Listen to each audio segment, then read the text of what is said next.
Hi hello ఎలా ఉన్నారు? మళ్ళీ మీ జ్యోతిక అక్క మీకోసము ఇవాళ టారోస్ రీడింగ్ కాదండి, చాలా ముఖ్యమైనది నేను మీకు చెప్పాలని వచ్చాను. నాకు వచ్చే మెసేజెస్ కానివ్వండి, లేకపోతే మన సబ్స్క్రైబర్స్ రాసిన మెసేజెస్ కానివ్వండి, రీడింగ్స్ కానివ్వండి, ఎవరైతే డిఎఫ్ ఉన్నారో వాళ్ళు డిఎం కోసము చాలా విపరీతంగా క్రేవింగ్లో ఈ అంటే ఇప్పుడు మన వ్యాలంటైన్స్ డే వస్తుంది కాబట్టి, ప్రేమికుల రోజు కాబట్టి ఆ ఎఫెక్ట్ అనేది మన ఈ దాని మీద ట్విన్ ఫ్లేమ్ మీద ఎనర్జీ అనేది కంపల్సరీ ఫామ్ అవుతూ ఉంటుంది. సో అందుకని మన ముఖ్యంగా సబ్స్క్రైబరు అంజలి దీపిక గారి గురించి అయితే ఇది చేస్తున్నాను. మిస్టర్ మనోహర్ గారు, తమ్ముడు మీకోసం కూడా అంజలి దీపికమ్మ నీకోసం కూడా చేస్తున్నాను. వినండి, ఎవరైతే దీంట్లో ఉన్నారో వాళ్ళకి ఇది చాలా పనికొస్తుంది అనమాట.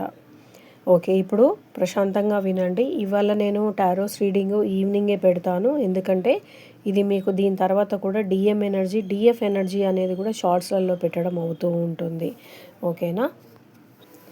ఈ ట్విన్ ఫ్లేమ్ జర్నీలో 2-3 అవర్స్ ఏడవడం అనేది సర్వసాధారణం అని చెప్పొచ్చు. కాకపోతే మనము ఆ సమయంలో క్వశ్చన్స్ వేస్తూ ఉంటాము. దాన్ని అలా మనం క్వశ్చన్స్ చేయకుండా, ఎంగ్జైటీగా ఫీల్ అవ్వకుండా, వింతగా ఫీల్ అవ్వకుండా ఏడవడం అనేది దీనికి సులభంగా ఒక రోగానికి ఒక మందు వేసినట్టుగా అని చెప్పొచ్చు. ఒక 2-3 అవర్స్ ఏడవడం తర్వాత నెక్స్ట్ డే ఆర్ ఆఫ్టర్ ఒక 2 అవర్స్ తర్వాత మీ డిఎంతో డిటాచ్ ఫీల్ అవ్వడం, ఇది డివైన్ సైన్ అని అనొచ్చు. ఏంటంటే మీరు ఎమోషనల్ రిలీజ్ తర్వాత వచ్చే క్లారిటీ అనమాట ఇది. మనసు చాలా ఏడ్చిన తర్వాత ఒక పాయింట్లో అది టైర్డ్ అయిపోతుంది. అప్పుడు సడన్గా ఇలా అనిపిస్తుంది, ఇంకా అవసరం లేదు, సరిపోయింది, నేను రిలీజ్ అయిపోయాను.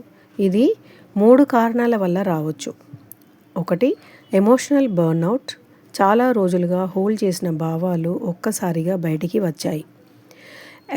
అంటే ఇప్పుడు సెకండ్ అనమాట, ఎక్స్పెక్టెన్స్ స్టేజ్, నేను కంట్రోల్ చేయలేను అన్న రియలైజేషన్ వచ్చి పీస్ ఫీల్ అవుతుంది. అంటే మీరు కంట్రోల్ చేయలేరు అనమాట. అది ఏడ్చేసిన తర్వాత మీకు అనేది మీ ఆత్మ మీకు పీస్గా ఫీల్ అవుతుందని దాని అర్థం. ఇంకోటి మూడోది వచ్చేసి సెల్ఫ్ రెస్పెక్ట్ అవేకెనింగ్. మనసు మనకి చెప్తుందనమాట, నేను కూడా ఇంపార్టెంట్, అతనే కాదు అని. ఈ 3 అయిపోయిన తర్వాత ఇది డివైన్ కనెక్షన్ కన్ఫర్మేషన్ అయిందని అర్థం కాదు, ఇది నీ ఇన్నర్ సిస్టమ్ బ్యాలెన్స్ అవుతుందనే సైన్ అని అనవచ్చు. ఓకేనా? శ్రద్ధగా వినండి. మీకు అర్థం కాకపోతే మళ్ళీ ఒకసారి వింటే మీకు క్లారిటీ అనేది వస్తుందన్నమాట. ట్విన్ ఫ్లేమ్ జర్నీలో చాలాసార్లు ఇలా ఉంటుంది. ఒకటి వచ్చేసి అంటే ఎన్ని పాయింట్స్ లాగా మనము అంటే ఆ ఆత్మతోని మనము అటాచ్ చేయమనే అర్థం అనమాట. Extreme attachment number 1. సెకండ్ వచ్చేసి ఇంటెన్స్ క్రయింగ్, ఇంటెన్స్గా క్రై చేస్తూనే ఉంటాము. థర్డ్ వన్ వచ్చేసి సడన్ డిటాచ్మెంట్, అంటే తనతోని ఎటువంటి సంబంధం లేదు అని అనిపిస్తూ ఉంటుంది, అలాంటి టైంలో కూడా ఏడవడం జరుగుతుంది అనమాట. ఇంకొకటి 4వది వచ్చేసి కామ్ క్లారిటీ. ఇవన్నిటికీ నేను ఒకసారి మీకు అర్థం చెప్తాను. ముఖ్యమైనది ఏంటంటే ఇప్పుడు మీ పరిస్థితి ఆఫ్టర్ క్రయింగ్ నెక్స్ట్ 2 అవర్స్, అంటే ఏడ్చేసిన తర్వాత 2 గంటల తర్వాత మీకు, లేకపోతే 2 రోజుల తర్వాత ఈ ఫీలింగ్ అనేది వస్తుంది. ఎట్లాంటి ఫీలింగ్స్ అనేది అంటే పీస్ అయితే అది హెల్దీ షిఫ్ట్ అనమాట. అంటే మీరు ఏడ్చేసిన తర్వాత ఒక 2 అవర్స్ తర్వాత మీరు హెల్దీగా, అంటే ఇప్పుడు మీరు కామ్గా అయిపోతారు, ప్రశాంతంగా ఉంటారు, మీలో మీరు పర్ఫెక్ట్నెస్ అనేది వస్తుంది. అది మీకు హెల్దీ షిఫ్ట్ అయినట్టు మీకు. ఇంకొకటి వచ్చేసి నంబ్ అయినట్టుగా ఫీల్ అవుతుంది, అది ఎమోషనల్ ఎగ్జాస్టేషన్ అవుతుంది అనమాట. అంటే మీది ఇలా అవ్వద్దు, అసలు సెకండ్ లాగా నమ్ అనేది అవ్వద్దు, పీస్ అనేది అవ్వాలి. ఎందుకంటే ఎప్పుడైతే ఆత్మ ఏడవాలనుకుంటుందో అది మీరు రిలీజ్ చేయాలి. ఎంత ఏడుస్తే అది అంత రిలీజ్ అవ్వి మీరు కామ్ అనేది హెల్దీ అనేది మీ దాంట్లో ట్రాన్స్ఫర్మేషన్ అనేది హెల్దీగా మీరు షిఫ్ట్ అవుతారనమాట. నంబ్ అనేది అస్సలు అవ్వద్దు. అది నమ్మని అయిందంటే మీ ఎమోషనల్ అనేది ఎగ్జాస్ట్, అంటే ఇప్పుడు ఎట్లా అంటే మీరు ఒక్కసారిగా తోసేస్తే ఎట్లా ఉంటుంది అట్లా ఉంటుందన్నమాట. ఇవన్నీ అయిపోయిన తర్వాత నేను కంప్లీట్లీ డివైన్ అయిపోయాను, అంటే ఇవన్నీ అవసరం లేదు, నేను భగవంతుడితో ఐక్యమైపోయానని ఆత్మ మనకి రియలైజేషన్ చేస్తుంది. అది ఎట్లా అంటే నేను కంప్లీట్లీ డివైన్ అయిపోయాను అనిపించడం. సమ్టైమ్స్ మనసు మనకు ప్రొటెక్ట్ అవ్వడానికి క్రియేట్ చేసే స్టేట్ కూడా అని అనవచ్చు.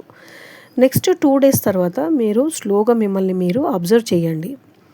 మీ ఎమోషన్స్ స్టేబుల్గా ఉంటే అది జెన్యున్గా డిటాచ్ అయిపోయిందనమాట. ఓకేనా. If suddenly again intense longing వస్తే అది ఎమోషనల్ వేవ్ అనమాట.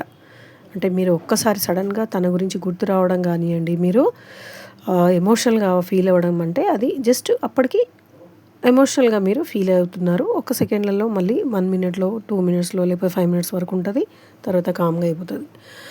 అలాంటి టైంలో మీరు ఏం చేస్తారంటే గ్రౌండెడ్గా ఉండండి. దైవం, యూనివర్స్, ట్విన్ ఫ్లేమ్స్ అన్నవి సెకండరీ. తర్వాత మీ మెంటల్ స్టెబిలిటీ అనేది ముఖ్యం అన్నమాట. మీ గురించి మీరు ఆలోచించుకుంటూ కరెక్ట్గా మిమ్మల్ని మీరు చేసుకోవడం అనేది ఉండండి. మీరు స్లోగా మిమ్మల్ని మీరు గమనించండి. 2 days వరకు మీ ఎమోషన్స్ సాఫ్ట్గా, పీస్గా ఉంటే మీరు స్టేబుల్గా ఉన్నట్టు.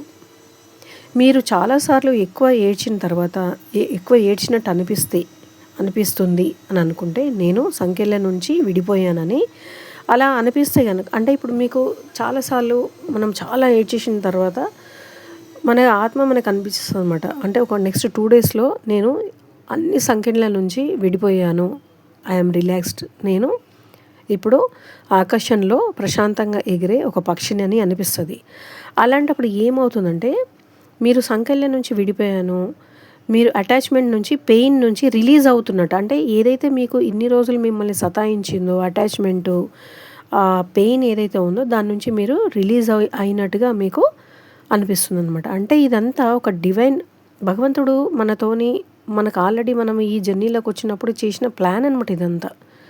మనం అనుకుంటాము, మన మనుషులము ప్రతిదీ మనం ఏది అనుకుంటే అది చేస్తున్నాము, చేయగలమని అనుకుంటాము. కాకపోతే ఇలాంటి దాంట్లో మనము భగవంతుడి, అందుకే అంటాను నేను, సరెండర్ చేసేయండి. మీరు ఏది చేసినా సరే భగవంతుడికి సరెండర్ చేసినప్పుడే అది డివైన్ మిరాకిల్ అనేది జరుగుతుందనమాట. ఇది ఇప్పుడు మీకు వివరంగా చెప్తాను. ఇది ఇప్పుడు ఎలా ఉంటుందంటే, ఇదంతా జరిగింది ఒకటైతే మీరు ఎప్పుడైతే ఆకాశంలో ఫ్రీగా ఎగిరిన పక్షిలాగా అనుకుంటే కనుక ఇది డివైన్ మిరాకిల్ కంటే ఎక్కువగా నీ మనసు ఫైనలీ, అంటే మీరు మిమ్మల్ని అంగీకరించినట్టుగా, రియలైజ్ చేసినట్లుగా దీని ఉద్దేశం అన్నమాట. అంటే మీరు రిలాక్స్ అయిపోయారు, మీరు రిలీజ్ అయిపోయారు, ఈ బాధ నుంచి మీరు బయటపడ్డారని మీ ఆత్మ మీతోని, అంటే ఒక కన్ఫర్మేషన్ అనేది వచ్చేస్తుంది మీకు తట్టుకోలేనంత ఏడుపు వస్తే ఏడవండి, ఆపొద్దు. నేను అందుకే మీకు పదే పదే చెప్తాను. ఎవరైనా నా క్లయింట్స్ అయినా, నా సబ్స్క్రైబర్స్, నా ఫ్యామిలీ మెంబర్స్ కదా, మీరంతా అక్క మాట వింటారు కాబట్టి, మీ మంచి కోసమే నేను ఎప్పుడు చెప్తానని అంటాను. కాబట్టి మీకు ఏడుపు వస్తే ఏడపండి, ఏడుపుని ఆపొద్దు. ఆపితే మీ మనసులో అది అడ్డుగోడలను నిర్మించి మీకు కష్టమవుతుంది అన్నమాట. మీరు మీ ఎమోషన్స్ అన్నీ కలిపి అన్కండిషనల్ ప్రేమగా ఏడుపు రూపంలో వచ్చేస్తుంది. అలాంటప్పుడు ఏడవండి. అది ఎమోషనల్ క్లిన్జింగ్ లాంటిదనమాట. క్లిన్జింగ్ అంటే క్లియర్ అవుతూ ఉంటుంది. ఎంతకాలం హోల్డ్ చేసిన, అంటే ఇప్పుడు చాలా కాలంగా మీరు హోల్డ్ చేసిన మీ భావాలు, బాధలు, ఎవరితో చెప్పుకోలేని ఏదైతే మెంటల్గా మీరు బాధపడుతున్నది ఏదైతే ఉంటుందో బయటికి వచ్చేస్తాయి అన్నమాట ఆ ఏడుపుతోనే. ఇప్పుడు మీరు ఏడ్చేసిన తర్వాత బాడీ, మైండ్ లైట్గా ఫీల్ అవుతుంది. ఫుల్గా ఏడ్చిన తర్వాత మీకు ఎలాంటి ఫీలింగ్ వస్తుంది? Calm plus relaxed plus happy. అంటే ఫస్ట్ అంటే ఇప్పుడు ఇవన్నీ కామ్గా, రిలాక్స్డ్గా, హ్యాపీగా అని ఉంటే కనుక ఈ 3 అనేది మీ దాంట్లో భావాలు వచ్చేసినట్టు అనమాట. అంటే మీరు ఏవైతే మీకు అడ్డుగోడలుగా నిలిచి ఉన్నాయో దాని నుంచి మీరు రిలాక్స్గా అయిపోయి నర్వ్స్ సిస్టమ్, ఫస్ట్ వచ్చేసి నర్వ్స్ సిస్టమ్ సెటిల్ అవుతుంది. అంటే మీరు ఏదైతే రక్తనాళాలు ఉంటాయి కదా మన బాడీలో, రక్తనాళాలు అనేది అది రిలీజ్ అవుతాయి, అంటే రిలాక్స్ అవుతాయి అన్నమాట. అబ్సెషన్స్ నుంచి తగ్గుతాయి అన్నమాట. ఇంకొకటి మూడోది వచ్చేసి ఎక్స్పెక్టేషన్స్ రిలీజ్ అవుతాయి. అంటే మీరు ఏదైతే ఎక్స్పెక్ట్ చేశారో ఆ మనిషి నుంచి అధికమైన ప్రేమ మీరు ఎక్స్పెక్ట్ చేశారు, దాని నుంచి మీరు రిలీజ్ అయిపోయినట్టు అనమాట. కానీ మీరు ఒక విషయము గుర్తుపెట్టుకోండి, ఇది మీరు డిఎంని ద్వేషిస్తున్నట్లు అనే డిటాచ్మెంట్ అని కాదు. ఇది అతను ఉన్నా లేకపోయినా నేను కంప్లీట్ అయ్యాను అన్న హెల్దీ మెచ్యూరిటీ మీలో వచ్చిందన్నమాట. ఇప్పుడు మీకు ఇలా అనిపిస్తుంది అనుకోండి, డిఎం ఉంటే సంతోషం లేకపోయినా నేను సంతోషంగానే ఉండగలను. అంటే మీరు రియల్లీ ఫ్రీ అవుతున్నారు, ఫ్రీ అయిపోయారు. ఇప్పుడు మీరు ముఖ్యంగా చేయవలసినవి ఏంటంటే, ఎక్కువ సైన్ నెంబర్స్ చూడకండి, వెతకకండి. అంటే మీరు ఎప్పుడు ఏంజెల్స్ నెంబర్స్ వెతుకోవడము అలవాటు అయిపోతుంది కదా మనకు ఫస్ట్ ఈ జర్నీలో వచ్చిన తర్వాత. సో అది అనేది ఫస్ట్ది, అది మీరు వెతకకండి. సెకండ్ది వచ్చేసి డిఎం గురించి ఓవర్ అనాలిసిస్ చేయకూడదు, ఓకేనా. మూడోది వచ్చేసి నీ routine self care, prayer, work మీద ఫోకస్ పెట్టుకోండి. అంటే ఏంటక్క, మీ రొటీన్ పనులు ఎలా చేస్తారో, సెల్ఫ్ కేర్ మీరు ఎలా తయారవుతారు, మీరు భగవంతుడికి ఎలా ప్రార్థన చేస్తారు, మీరు రోజు మీ పనిలో ఎలా లీనమైపోయి ఉంటారు, దాని మీద మీరు ఫోకస్ ఎక్కువగా పెట్టండి. ఒకవేళ మీకు డిఎంతో డిటాచ్మెంట్ అనిపించింది, ట్రూ డివైన్ ఫీలింగ్ అంటే ఎగ్జైట్మెంట్ అని కాదు. అంటే మీరు పూర్తిగా అతని నుంచి ఆమె నుంచి నేను డిటాచ్ అయిపోయాను, పూర్తిగా భగవంతుడికి నేను సరెండర్ అయిపోయాను, భగవంతుడిలో కలిసిపోయాను అంటే అది దాంట్లో ఎగ్జైట్మెంట్ అని దాంట్లో వస్తుందని కాదనమాట. ఇది మీకు మీ లోపల మీ ఆత్మ హ్యాపీగా సైలెంట్గా హ్యాపీగా ఉందన్నమాట. మీరు చాలా ఏడ్ చేసిన తర్వాత ఈ హ్యాపీనెస్గా కామ్గా స్టేబుల్గా ఉంటే అది గ్రోత్ అని అర్థం. అంటే మీ ఆత్మ మీలో ఎదిగిందనే అర్థం. దీంట్లో మనము ముఖ్యంగా ఈ ట్విన్ ఫ్లేమ్ జర్నీలో అన్కండిషనల్ లవ్ అనేది మనము బాగా తట్టుకోలేనంతగా ఉన్నప్పుడు అది విపరీతంగా ఏడుపు రూపంలోనే బయటికి వస్తుంది. మీ జ్యోతికాక మీకోసం చెప్పేది ఏంటంటే, ఏడవండి. ఏడుస్తే మీ ఆత్మ లోపల ఉన్న, మీ మనసు లోపల ఉన్న, మీరు కట్టుకున్న ఏదైతే మనకు తెలియకుండా మనం ఎవరికి కనబడొద్దు అనుకున్న ఏవైతే గోడలు ఉంటాయో ఆ గోడలన్నీ మనము రిలీజ్ చేసినట్టు అన్నమాట.